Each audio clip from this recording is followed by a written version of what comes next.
Hi, and welcome to Music, Meaning, and Mental Health, episode 7. Amazing. I'm so excited for this one. It's great to talk to different people with different perspectives and different backgrounds about what music means to them, the role that it plays in their lives, and the favourite songs that have lit up their lifetime. So, I'm talking today to a lady who is new in my world. I came across her on Clubhouse and I was like, you are my kind of person. I want to speak to you. I bet you love music. And I was right. So Angel Stewart, welcome to Music, Meaning and Mental Health.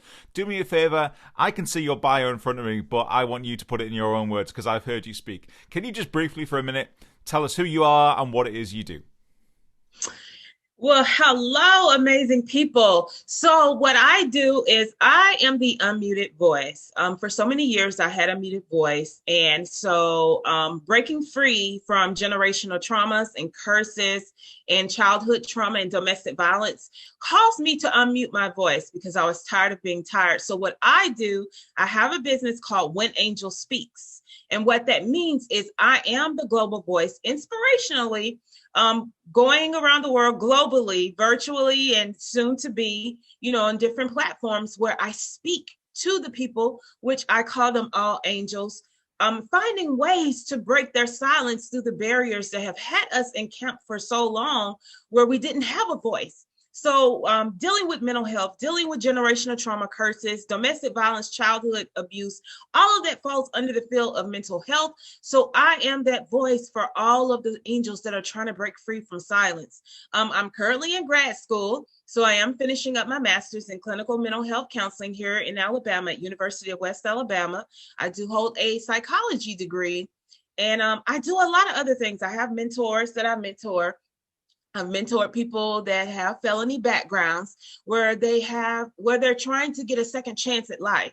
A nonprofit organization here, they want to help people regardless of their background. And I've been able to mentor women who have backgrounds such as prostitution, that have been sex traffickers, that have actually been alcoholic and drug abusers. Those are the type of people, for some reason, that have gravitated to me just by me before I came publicly with my story, but just by sharing my story. It's like, have you ever felt that when people talk about the intuition or they feel that energy coming from that person, and I could just sit and I could just talk to a complete stranger and I know what they've been through, and then all of a sudden they'll just open up because they know that that connection has been made. So that's basically what I do. And I genuinely have a passion for what I do. Fantastic. And I love that it's in collaboration with music because I am a highly lovable person of music as well. Fantastic. Well, let's find out a little bit more about the role that music's played in your life and your favorite music. So I always start with this question, and it sounds like an easy one to get started, but then there's a bit of a twist at the end. So here we go. Could you identify one of, it doesn't have to be your absolute, but who's your favorite band or artist or singer? Who is the music that really has touched you the deepest? And could you describe their music to someone who's never heard it in 5 words or less? Oh gosh, Marvin Sapp. He's a gospel artist here in the United States. And it's a song called Listen. You've tried it your way, but it doesn't work. You lost your job because it didn't work. So in 5 words, I don't know how to describe it in 5 words other than you have tried your way. That's 5 words. You have tried your way. But it goes back to, everybody has their own spirituality. My spirituality is God. Because when I had nobody, from friends to family, nobody, it was God that kept me, that never forsaken me and showed me that I am somebody. So he told me, I have tried it my way, and now it's time to allow him to try it his way, and let's see how things will come out. And this is where I am. And that's a song by Marvin Sapp, did you say? Yes, Listen. It's called Brilliant. Listen. Called Listen. And it breaks me down all the time and reminds me that I have to tune in to him and not myself. Hmm. It's lovely how so much different music affects so many people in different ways. It's great. I love Hmm. asking these questions because I just come across so much stuff that perhaps I Hmm. wouldn't have otherwise heard. Can you remember Hmm. the first time you ever purchased either a CD or a tape or a vinyl or an MP3, something you bought with your own money, and do you Hmm. still own it? Yes. So Beyonce, Which girls song? run. We run the world. Girls run the world. I have to tell myself I run my world. And I bought it. I bought it as an MP3. Mhm. And I still own it. This Girl Is on Fire, by Alicia Keys, because I am a girl on fire. There's nothing that can stop me. And so I purchased music that really resonates in my soul. I don't know what it is, but when I hear music, all the things that I went through, it humbles my spirit. It brings tears to my eyes, and it makes me realize I am somebody. Music is so therapeutic. And if people haven't tuned into it, it really will help you. It really will help you. It's so therapeutic. I love it. Brilliant, fantastic.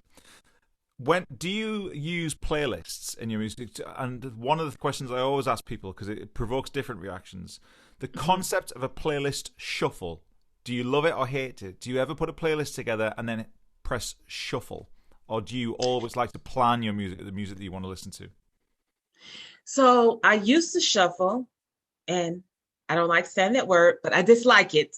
And the reason being because dealing with, the different type of music platforms that are out there that allow you to shuffle, it shuffles songs that I really can't relate to, or really I can't resonate with. And so I plan my own music. So therefore, I know what's about to come up next. I can go word from word with the music, and so shuffle I used to like, but when it started just playing any type of music, recommendation is what they will always say. It was music that I really didn't like or couldn't resonate with. So I plan my own list now. Fantastic. When you were a child, when you were young, did anyone in your family play any instruments? Was any instruments in your when you were growing up? No, I did. I played the piccolo and the flute.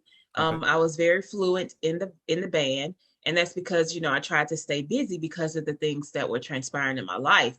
But nobody, I mean, our whole entire family sings, so I was brought up singing in the choir, very often to church. But as far as playing any instruments, no, I can't recall anybody in my family besides me and my sister. She played the clarinet, that played any type of music instruments.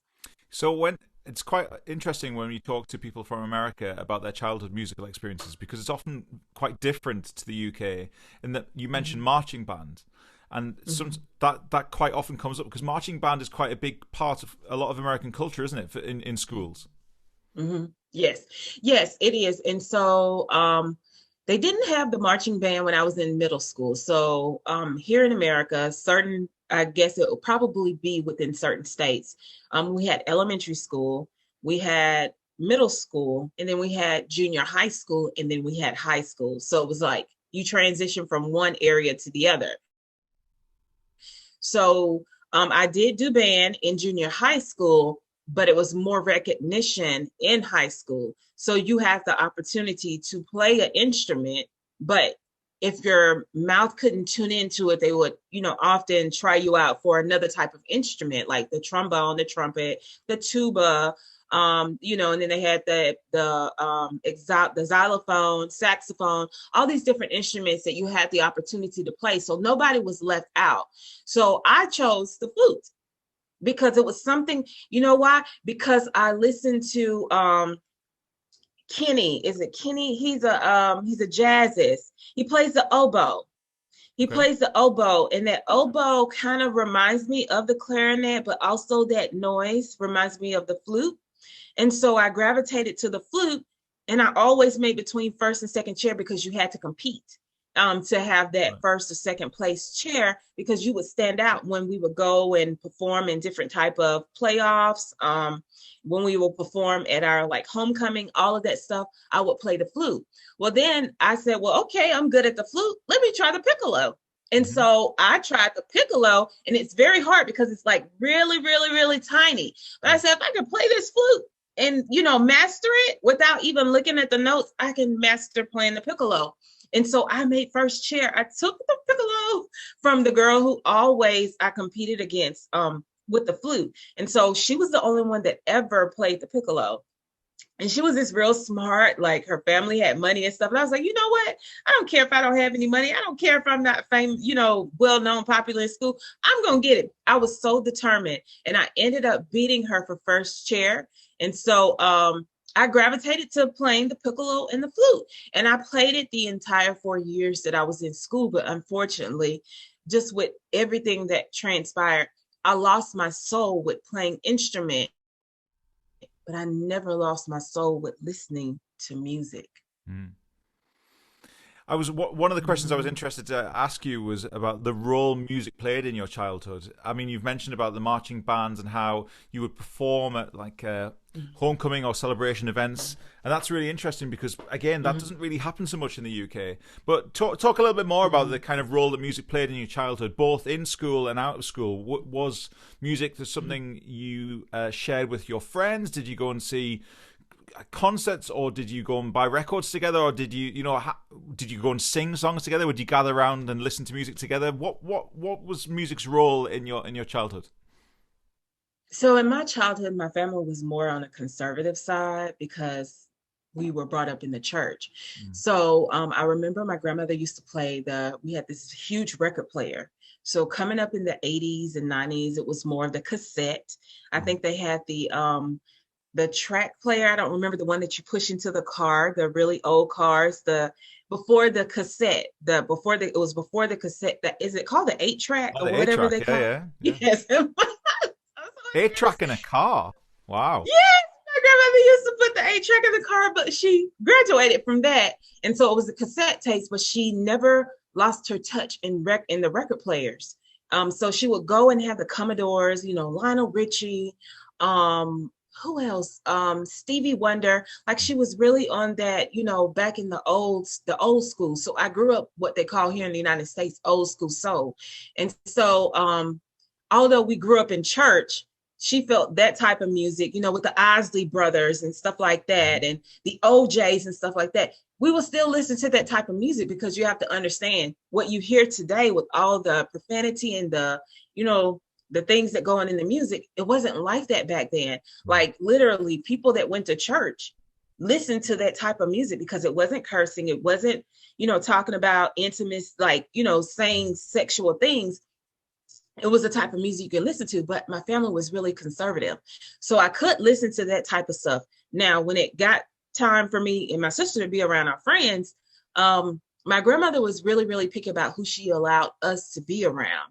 So Wow. with that being said, we would be at school and like when rap, was out like Two Live Crew and Run DMC and all that stuff.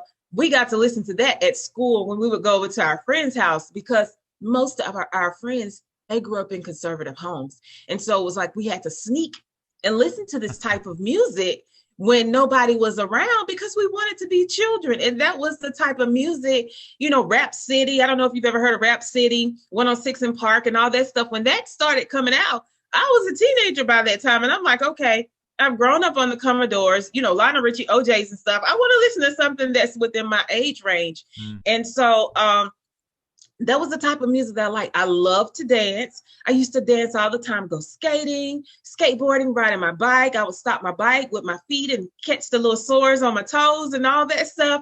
But we had the headphones. We were always listening to music. Mm. That's what everybody in my age era and from the small town that I'm from, that's all we loved to do was music. Music, music, music, whether it was the old soul music or whether it was the music that was coming out then, we would sing, whether it was gospel, R&B, rap, neo soul, we done it all. And so music has always been within me since I would say 5 years old, because Mm. that's when I actually started singing in the church and I could remember things.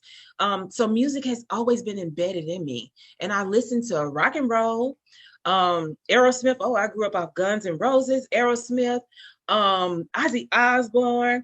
I grew up off of it all, because I was really in a diverse crowd when I was coming Mm. up.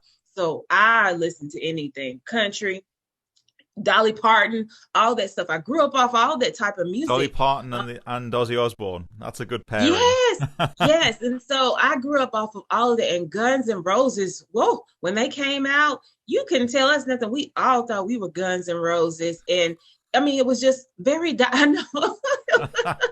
We were so diverse because I came from a small town. We only had one radio station. That radio station played country music. It played radio, rock and roll, even like techno music, R&B, gospel. It was a station that played a certain hour of the day. You would be able to hear that type of music, and so that's what we listened to all day until all these different stations came along.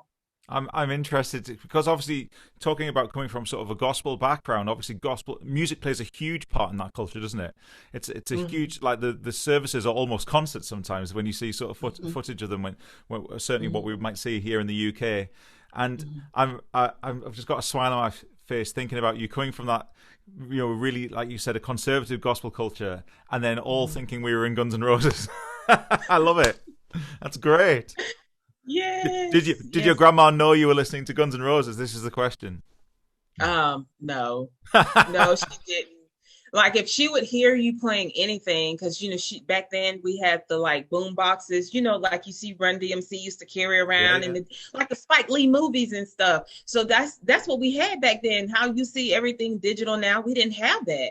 I don't even think beepers was out back then. Oh, I'm telling my age. So I don't even think beepers were out then, but we carried the boom box, put the cassette tape in because you couldn't travel with a record player. Back then it had to be in the house. So we would travel with our cassette tapes. We would have this box that was like shaped like a rectangular, and you would know each cassette because at the top it would tell you what's the name of the song, what's the name of the artist, and we would just go to each other's house, or we would get the boom box and take it. What we call here in Alabama, we have areas that we call hood areas, and when I say hood areas, it was just areas that we grew up in that was poverty stricken. But those are the type of areas that I love to hang around because with me going through what I went through and my family being so conservative, I like to hang around those type of people. I didn't want to be conservative. I didn't want to be the same. I wanted to break out of that, because my heart has always been humble. So we would go and everybody would get their bikes or their skating, their skates, and then people like older people that are a little bit older than us, like my aunt and stuff. They would be in a park barbecuing and stuff, and we all get together and we play softball, frisbee, and stuff. My grandmother, them, they weren't off into that. They were still so traditional and conservative. But in my generation, and my sister's generation, and my brother's generation, we didn't want that. We wanted to break out of that. So we would have to just go with somewhere and say, we're going to such and such house, or going down the hill to the store, to the corner store, which is the neighborhood store. But we'll be on those bikes and we be getting it. The skates will be wrapped around our necks or on our bike, just twisting up around the tire. And we be getting it with the cassette tape and stuff because we loved music. We loved to socialize and be out there, with people that were so diverse and loved what we love.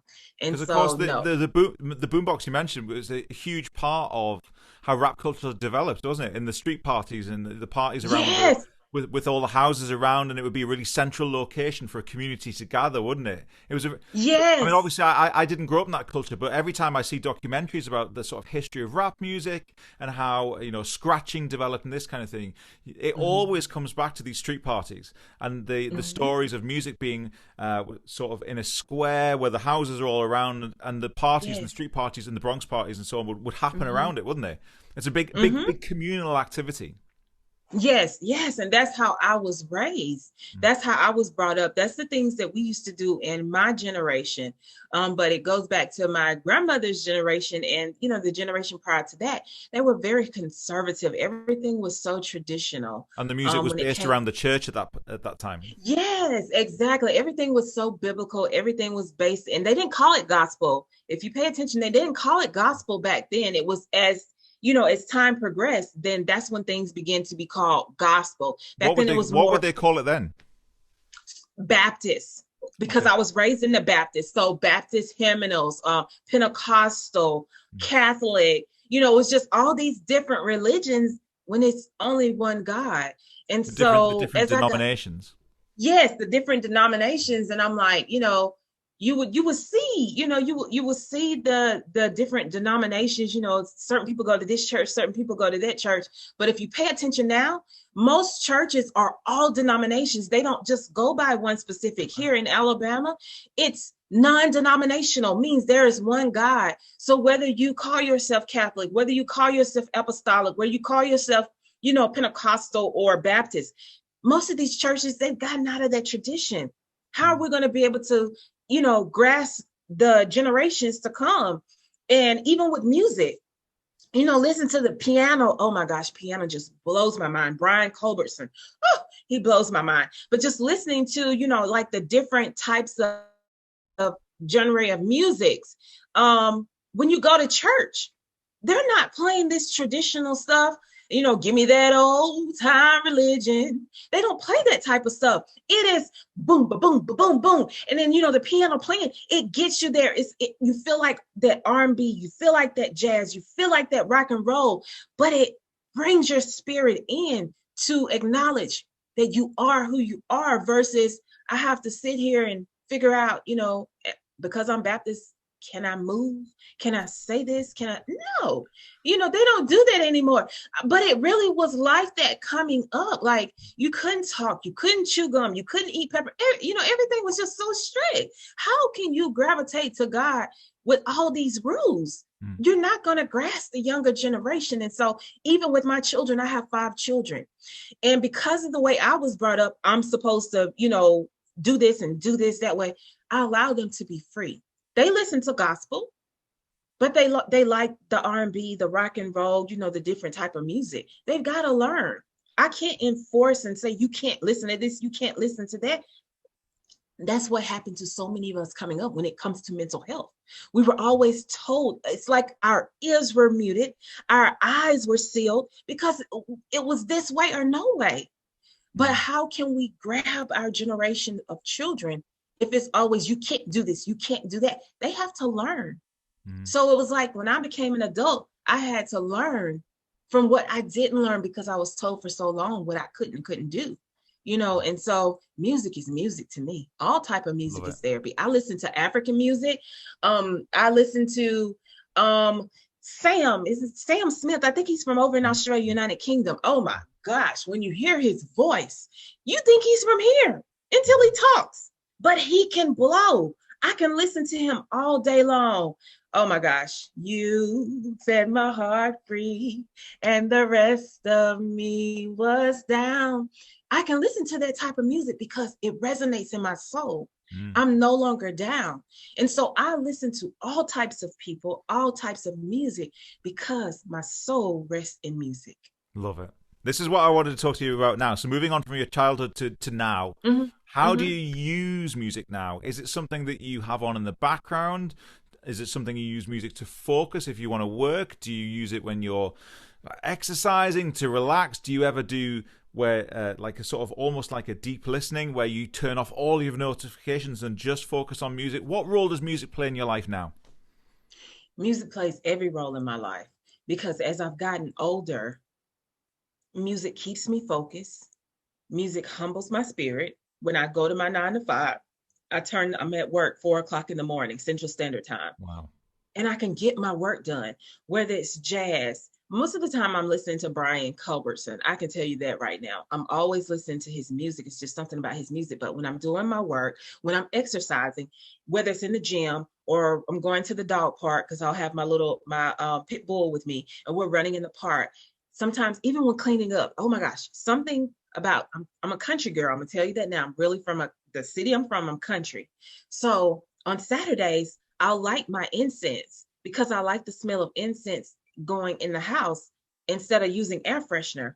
And I'll turn on music, whether it's neo soul, jazz, whatever it may be. But I can clean up. Like I literally can clean up my house so well when I'm listening to music. When I'm cooking breakfast, I turn on music. When I'm cooking dinner, I turn on music. When I'm going through things, I turn on my music. Do you use different musics for different situations, different styles for different situations?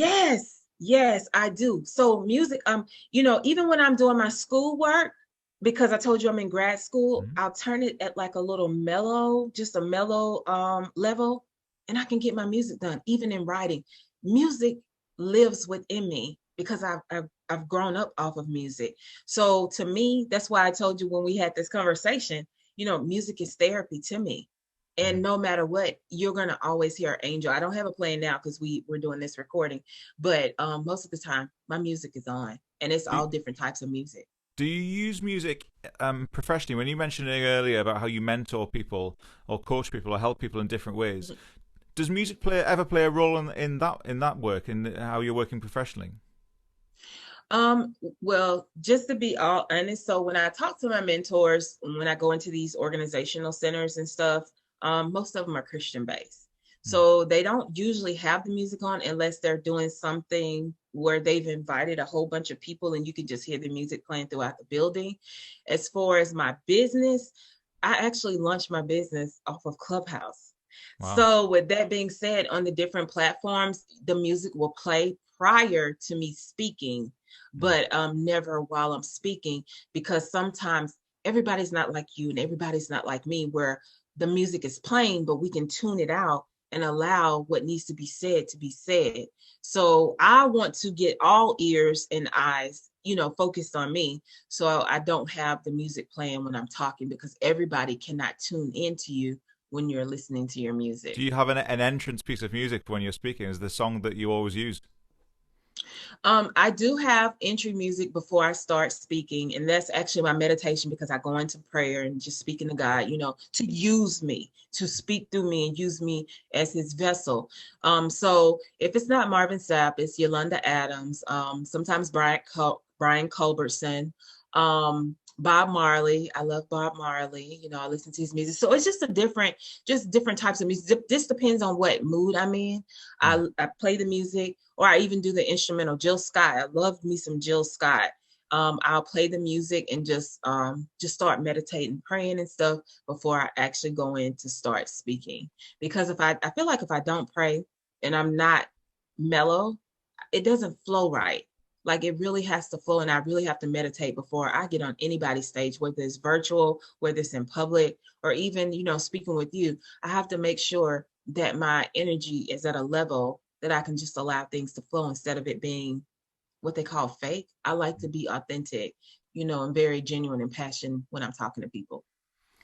Are you conscious of, I'm interested how different pieces of music can affect us emotionally, and how sometimes people will say that if they listen to a particular artist or style, they always end up feeling in a particular way. They have a particular emotional reaction. But then sometimes you'll have a conversation with people where they'll say, I was feeling, low or sad, and I wanted to feel happy. I wanted an uplift. So therefore I chose this music, to kind of use music to direct our mood rather than necessarily reacting to it. Do you understand what I'm saying? Do you ever use music in that way to change your mood? I do. A couple of weeks ago, I'm human. I was feeling really low because trying to balance my 9 to 5, my entrepreneurship, and then school, because I'm getting to the near end of, doing my internship. So it's requiring more of my time versus I just launched my business. So I started crying, and I'm like, okay, how am I going to do all this? And I turned on Bob Marley. And I listened to 3 of his songs, and it really changed my mood, letting me know that I am somebody. You got to learn how to love yourself. Just like we spend so much time pouring our passion into others, we have to pour passion into ourselves, and I had to find the balance. And so, there are moments where I get down, but you better believe if it's not on this laptop, it's not on my iPhone 12 or that iPhone 7 Plus, I still have the old school, or just my TV, you're going to hear some music playing. When that music is playing, it's because I'm trying to stir up my soul, and mellow it, or bring happiness and peace somewhere in what I'm going through. Love it. Listen, Angel, it's been a fantastic conversation. I've loved speaking to you. I'm looking forward to speaking to you more on Clubhouse and other platforms too. Yes. Just before we finish, I'd love you to let people know who are watching, if anyone was interested to find out more about what you're doing and thinks, I need a bit more Angel Stewart in my life, where can they go to find out more about what you do? I will officially, I've been waiting for quite some time, but my website will officially be launching. I just right now I have a landing page, but my official website is going to be so amazing. So you can reach me on my website at www.whenangelspeaks.com. You can also find me on Facebook on my business page. It's called When Angel Speaks. And you can also find me on Instagram at underscore When Angel Speaks. And if you have any questions, you're more than welcome to DM me. You can reach out to me through my email at contact at whenangelspeaks.com for any events, podcasts, or just any of that. I am more than open because it's time for us to make this a global movement where we can break the silence of people that are experiencing these type of mental health issues and instabilities, not only just in the home, but within ourselves. Love it. Angel, it's been fantastic speaking to you. The first time I heard you speak on Clubhouse, it was just a full-on mic drop moment. I was like, this is my kind of lady. So thank you so much for your time here on Music, Meaning and Mental Health. It's been fantastic to have you, and I look forward to seeing what happens for you next. Thank you. Thank you. Thank you so much for having me. It was such a pleasure. And have an amazing day and do it on purpose and with all intentions. Love it.